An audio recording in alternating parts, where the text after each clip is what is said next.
offline ya. Kita online hari ini dan materi yang disampaikan adalah skala ukur variabel gitu ya.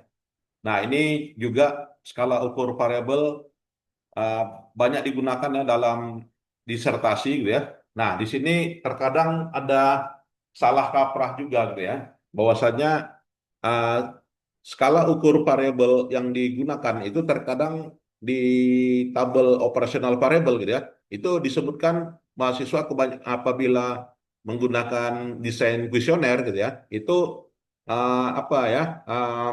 Disebutnya adalah skala Likert gitu ya. Nah, ini salah kaprah gitu ya. Jadi yang dikatakan skala itu apa gitu ya. Nah, skala ini adalah untuk apa ya? Mengukur dimensi gitu ya. Yang dalam hal ini diberi nilai ya, dimensinya diberi nilai. Itulah disebut dengan skala ya. Jadi eh, pengukuran skala di sini gitu ya. Nah, terdiri dari beberapa jenis ya. Pertama itu adalah skala nominal gitu ya. Jadi skala nominal atau skala kategorikal juga disebut orang gitu ya. Nah, di sini bisa berupa jenis kelamin gitu ya. Nah, ini laki-laki dan perempuan itu nominal gitu ya. Skala kelahiran untuk kota kelahiran misalnya kategori satu Bandung, Malang 2, Surabaya 3, Padang 4 gitu ya. Nah, ini adalah skala nominal gitu ya. Status perkawinan, menikah, belum menikah, duda, janda gitu ya. Status pekerjaan, ASN, wira swasta gitu ya, dan sebagainya. Nah, ini juga skala nominal.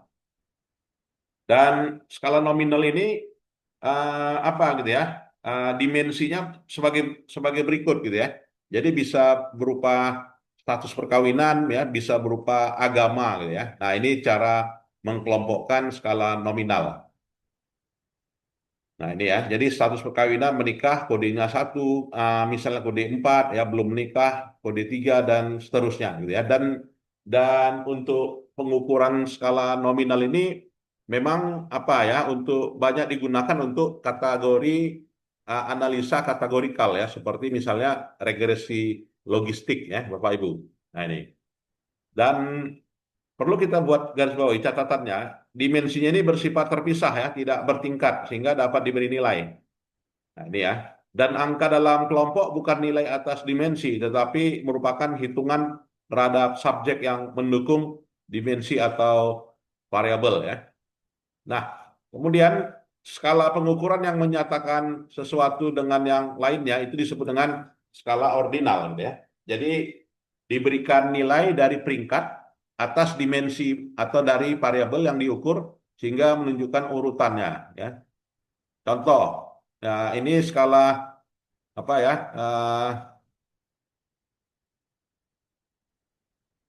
Untuk skala ordinal ini ya seperti misalnya sebutkan peringkat pilihan ya terhadap wilayah pemasaran ya Pasuruan, Gresik, Lumajang, Malang, Madiun, Situbondo, Kediri ya dan sebagainya. Nah, ini uh, berdasarkan peringkat maka ini disebut dengan skala ordinal.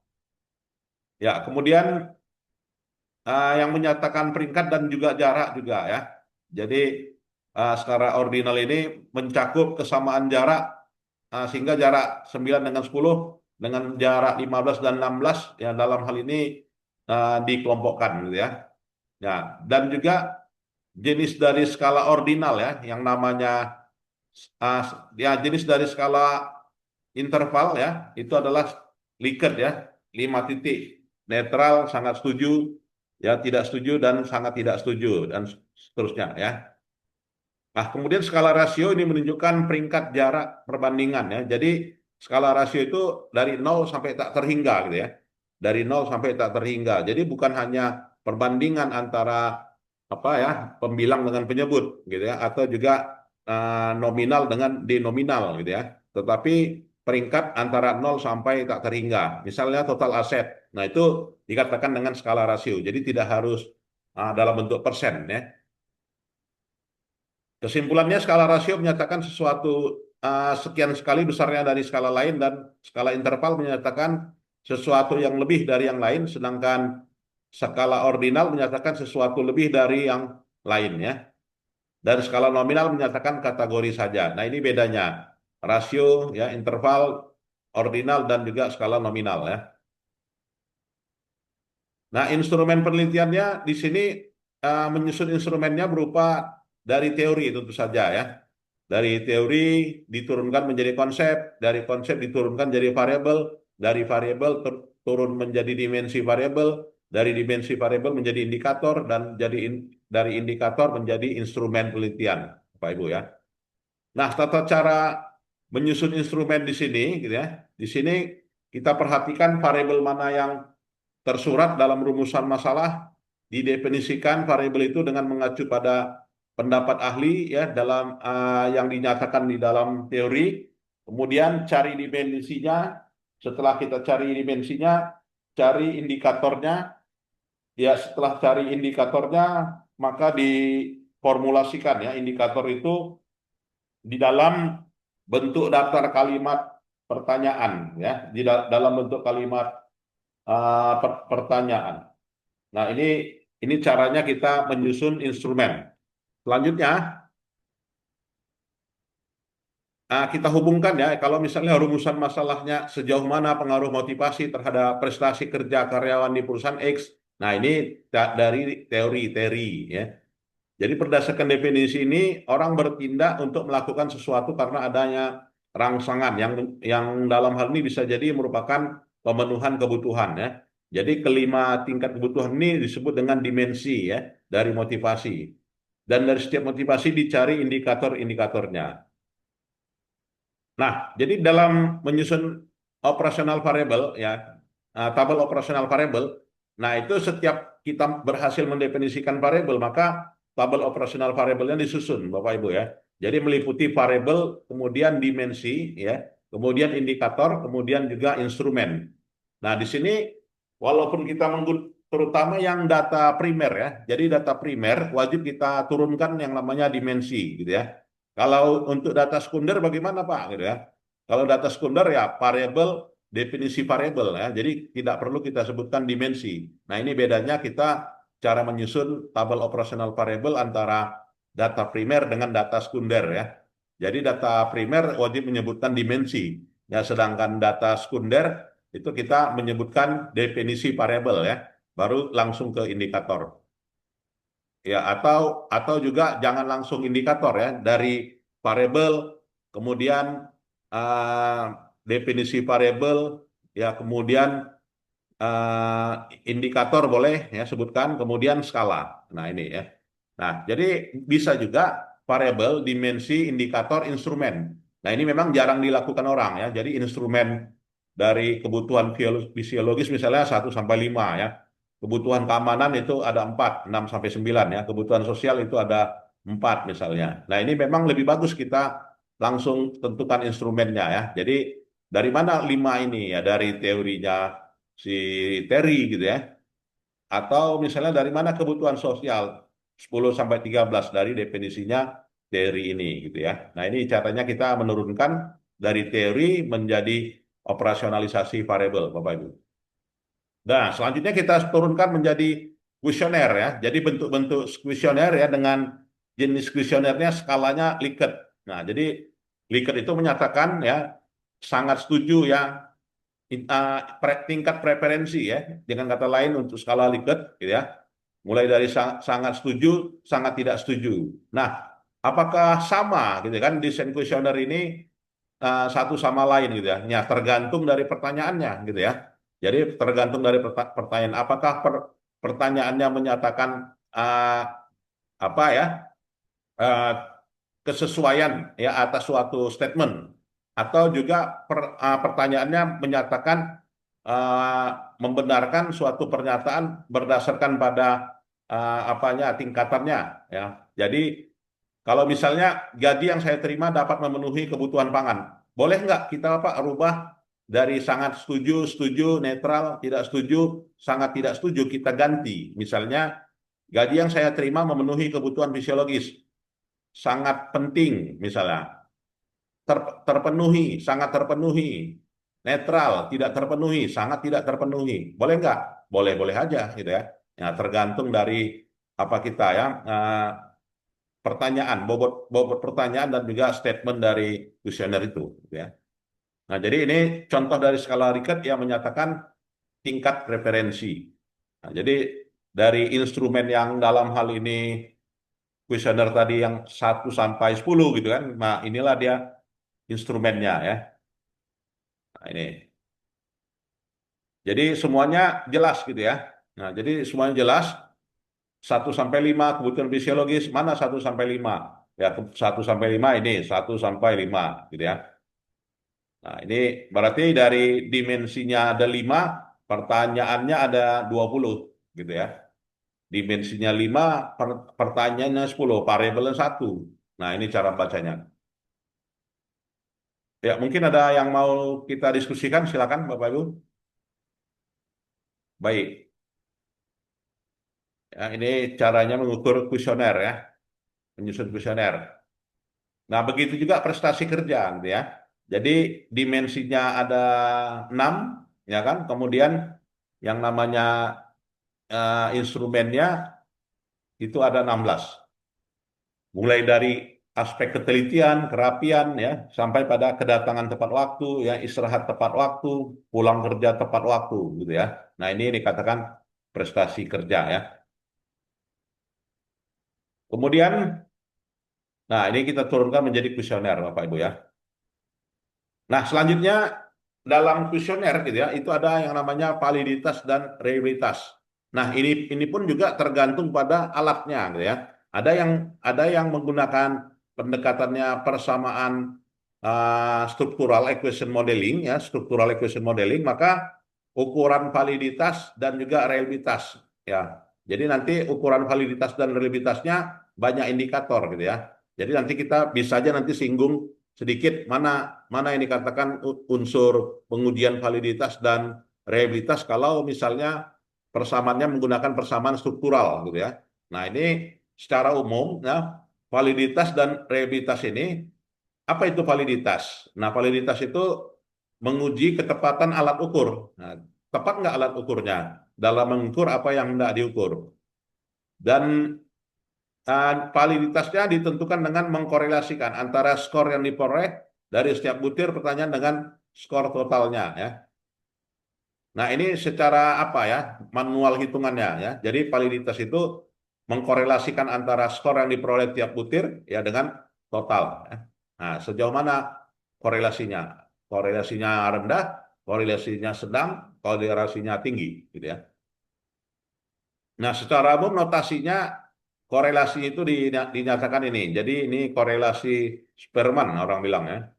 Jadi korelasi yang menyatakan ya skor butir dengan skor total ya. Skor butir dengan skor total dikalikan lalu diakarkan lalu dibagi ya. Nah, ini. Kemudian selanjutnya gitu ya direkapitulasi gitu ya. Jadi dapatlah dilakukan rekapitulasi. Tapi dengan pendekatan struktural ya, maka kita nggak perlu lagi dapatkan bobot skor total ya. Jadi bobot skor total boleh-boleh aja sih kita tabulasi. Gitu. Tujuannya apa ya?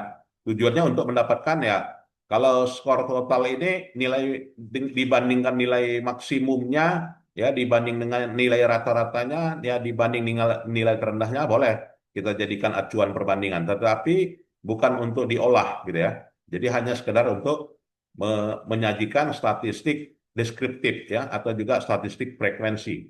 Jadi bukan untuk menguji persamaan ya untuk mendapatkan skor total ini.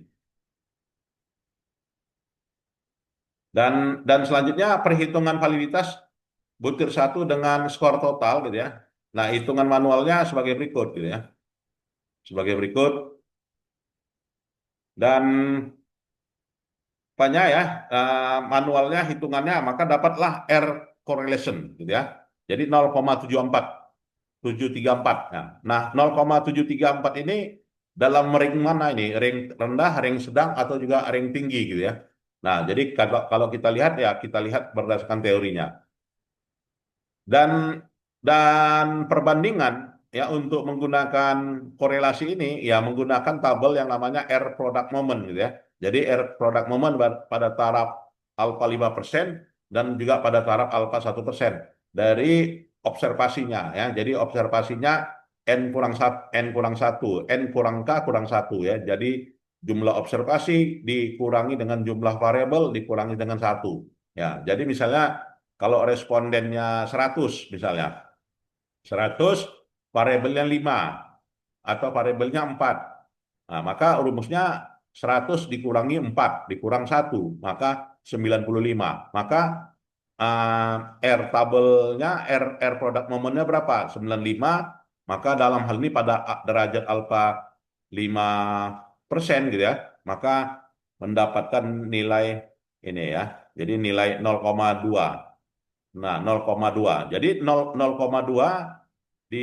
dibandingkan ya, dibandingkan dengan nilai apa ya? Dibandingkan dengan nilai korelasi Spearman-nya ya, maka masih di bawah gitu ya. Karena tadi 0,7 kan. Ya, 0,7 di bawahnya gitu ya, Bapak Ibu. Ya, ini saya kira Bapak Ibu udah apa semua lah ya, udah berakhir. Tapi kita nggak apa-apa, kita ulang kembali ya supaya arah disertasinya satu kata gitu ya, satu kata. Nah, ini. Nah, jadi itulah caranya perbandingan dibandingkan korelasi antara apa ya, air product moment ya dengan eh, air air tabelnya ya, air tabelnya. Jadi disimpulkan bahwasanya butir pertanyaan satu itu valid atau tidak valid ya. Nah, selain itu juga kita mengukur reliabilitas gitu ya. Jadi eh, mengukur reliabilitas gitu ya.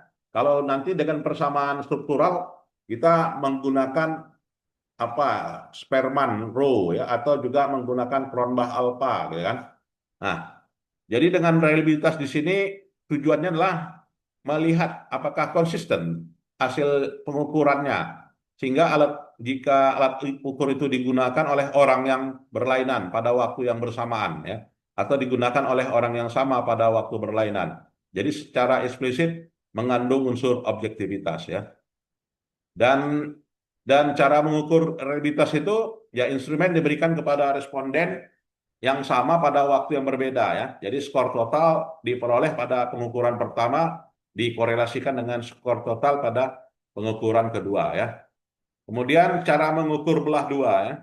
Jadi untuk mengukur reliabilitas juga digunakan pengukuran belah dua ya sebagai berikut. Nah, ini ya. Nah, jadi dapatlah validitas dan juga reliabilitas. Jadi reliabilitas apabila nilai korelasinya dibanding dengan nilai R tabelnya lebih rendah R tabelnya, maka dikatakan reliable ya, reliable Bapak Ibu. Nah, ini ya. Jadi perbandingan hitungan manualnya sebelum ada mesin komputer, orang dulu hitung manual ya, tahun orang kuliah tahun 80-an ya, sampai menggunakan tabel apa ini dia? Ya menggunakan tabel reliabilitas secara belah dua ya, cara belah satu gitu ya. Nah, jadi ini cara mengukur reliabilitas. Ibu. Nah, kemudian kita populasi ya. Jadi populasi itu adalah objek yang punya kuantitas dan karakteristiknya dipelajari oleh peneliti kemudian ditarik kesimpulannya. Jadi sampel itu bagian karakteristik yang dimiliki oleh populasi ya. Nah, teknik penarikan sampel itu kita bisa menggunakan pendekatan apa ya? Pendekatan pendekatan yang namanya probability atau non probability, atau ada istilah lainnya pendekatan random dengan pendekatan non random ya. Jadi pendekatan random ini mengacu pada pendekatan probability ya. Dan pendekatan random itu bisa berupa simple random sampling, ya systematic random sampling, stratified random sampling, cluster random sampling. Nah, ini ya. Dan non random itu ya snowball sampling, quota sampling, convenience sampling, purposive sampling dan lain-lainnya ya. Jadi simple random sampling ini memilih satuan sampling sedemikian rupa sehingga setiap satuan yang dalam populasinya punya kesempatan yang sama. Nah, ini terutama dari populasi yang homogen ya. Nah, dalam penggunaan sampling di sini ya kita wajib menggunakan tabel random. Nah, jadi tabel random itu ya, didapatkan ya. Misalnya kita apa ya mengambil sampelnya 6 gitu ya, variabelnya 3 gitu ya. maka di tabel berapa gitu kan. Nah, ketemulah dia 58,650 gitu ya. Nah, jadi atau menggunakan kalkulator tekan shift ya, kemudian tekan run, kemudian tekan tanda pagar ya pada kalkulator dapatlah angka ini. Nah, ini menunjukkan tabel angka acak gitu ya. Jadi yang dia ambil sampelnya sampel yang ini gitu ya. Systematic random sampling ini cara uh, pengambilan sampel di mana hanya anggota sampel pertama yang dipilih secara random, sedangkan anggota berikutnya dipilih secara sistematik. Nah, jadi cara menentukan systematic random sampling di sini sebagai berikut ya.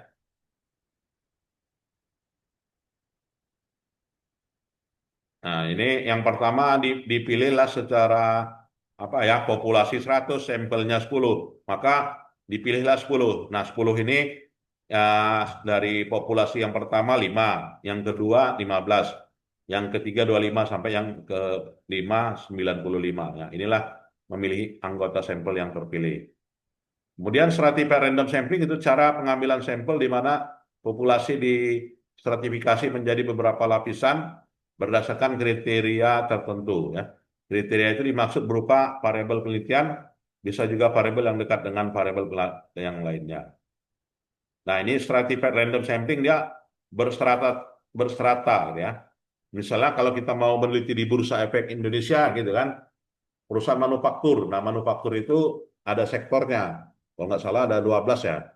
Ya, ada sektor kimia gitu kan, ada sektor pengolahan, ada sektor ada sektor kimia dasar gitu kan, ada sektor apa namanya yang lainnya gitu kan. Jadi dari sektor-sektor itu ya dipilih secara strata ya. Jadi strata 1 dipilih 200, strata 2 dipilih 158 ya, strata 3 dipilih 60. Jadi total masing-masing dari populasi dibandingkan dengan strata dikalikan dengan sampel yang diinginkan, maka masing-masing proporsionalnya sebesar ini. Nah, ini banyak digunakan orang ya untuk populasi yang berstrata.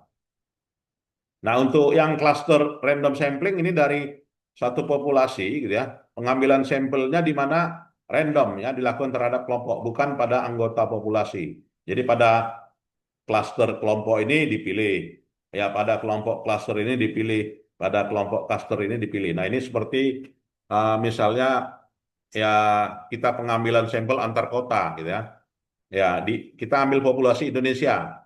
Nah, kalau dia Indonesia maka dalam hal ini klaster yang dipilih Medan, klaster Pekanbaru, klaster Palembang. Alasannya ada gitu kan.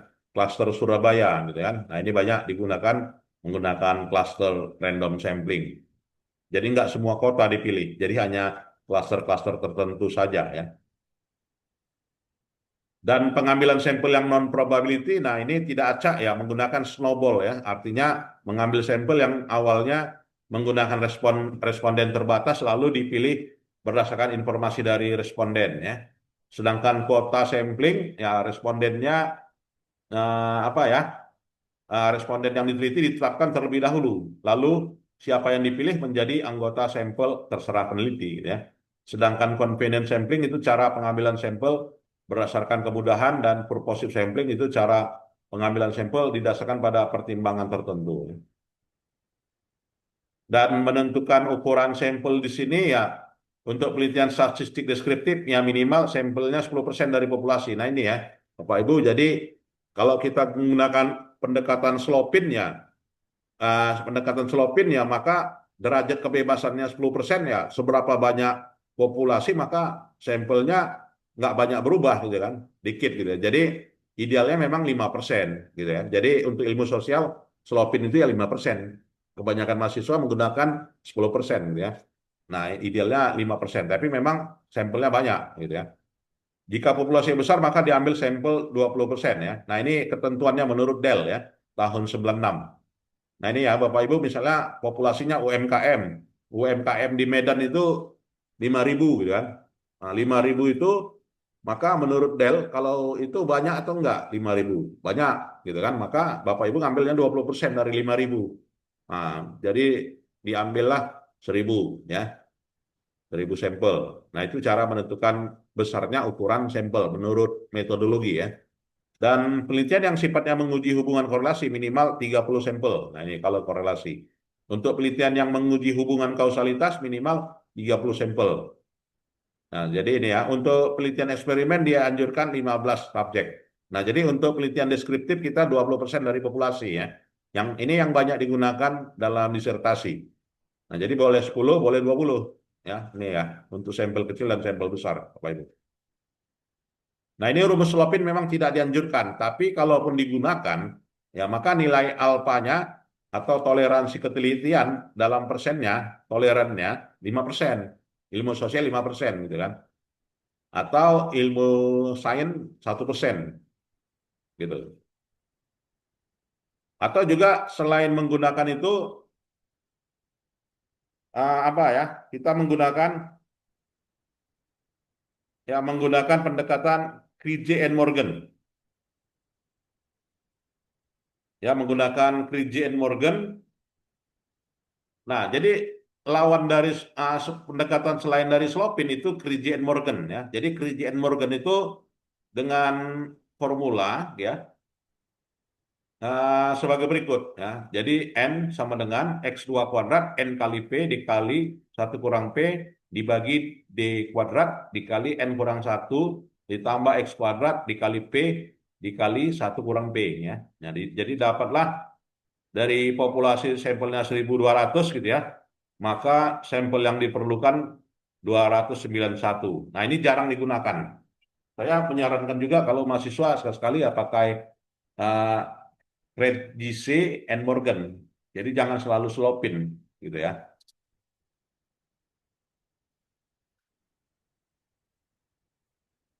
Nah, baik Bapak Ibu, saya kira ini kita lanjutkan minggu depan ya, teknik pengumpulan data. Mungkin ada yang kita diskusikan, silakan.